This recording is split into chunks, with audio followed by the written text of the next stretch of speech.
In this video, I'm going to talk about Japan's new travel requirements.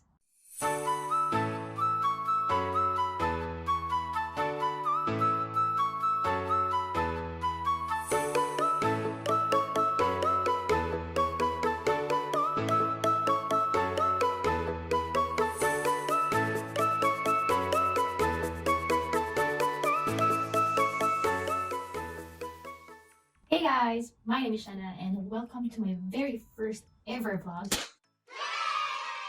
Before we dive in, please do like, subscribe, and of course, click the bell icon so that you'll get new video updates. Okay, so first things first, before you actually fly, make sure that you have these items.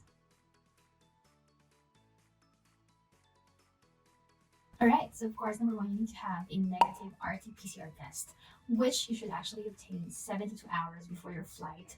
And besides English results, you need to have this Japanese format of your results. Here is a sample, and I'm going to include the link below. And, you can just actually print this if the institution that you're going to go to doesn't know about it, and let them fill it out. Next, you need to answer an online health questionnaire. So I'm going to include again the link below. And you need to save a screenshot of the QR code that you're going to generate from it. So that's really, really important. Third, if you have been fully vaccinated, then definitely bring a copy of your vaccination passport. And then the next one is, it's really important that you download the My SOS app before you fly, and I suggest you register ahead of time. Alright, so now that you know the things that you need to prepare ahead of time or before your flight, so let me share with you a story when I got into the airport. So before that one, definitely I did my online check-in ready. So I just need to do baggage drop. So I suggest you do that.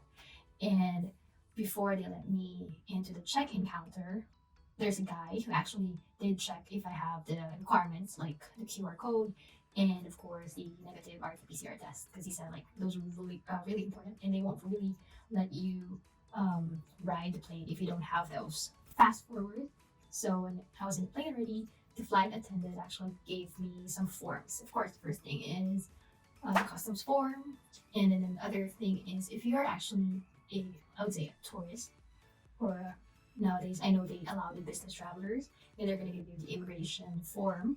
In my case, I don't have it. I already have it in my passport because when I left Japan, the immigration actually like stapled that form in my passport. And then the other thing is they're going to give you a written pledge. And lastly, it's another like health declaration form. I know it's kind of or fairly new, so you need to, of course, fill out all of those before your plane lands. Okay, so when you reach the airport, these are the stations that you need to go through.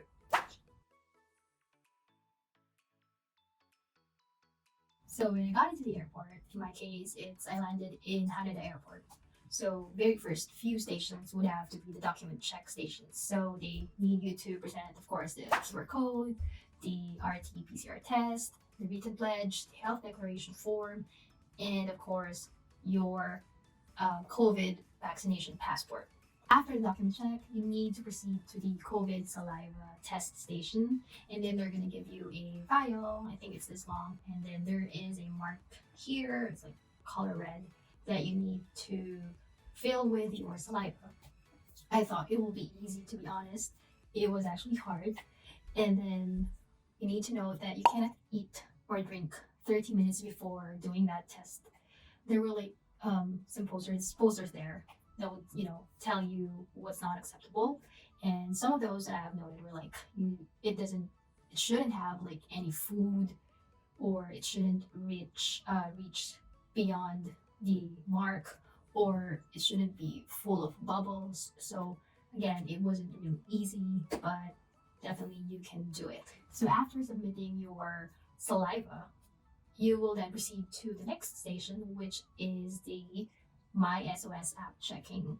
It was really organized, I would say, because there were like people who would check if you have the app, and then the notifications if it's turned on, and as well as the location services in your phone, and also they're going to give you an orientation of how to use the app or of how it works.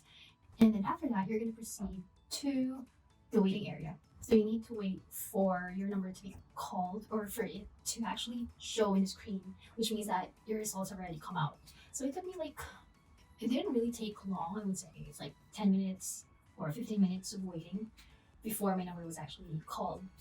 And it was really nerve wracking because, of course, it's a COVID test. You'll never know. And then when I got there, I got like a pink card or a pink paper. This is actually the exact paper that I received. And then if you're negative, this is what you're gonna get. If not, you're gonna get the blue card. Congratulations, that is actually the last station. The next one is the immigration. And after immigration, you're gonna get your bags. And then the next one would definitely be the customs. When you are actually going home, you need to book a private transport. So it can be your relatives who will, pick you up. Or if you don't have relatives who can pick you up, then definitely you need to book a private airport transfer. So I booked mine ahead of time, and I'm gonna leave the contact details of that company below if you need one.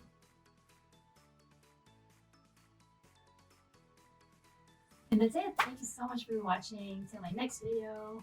Ciao.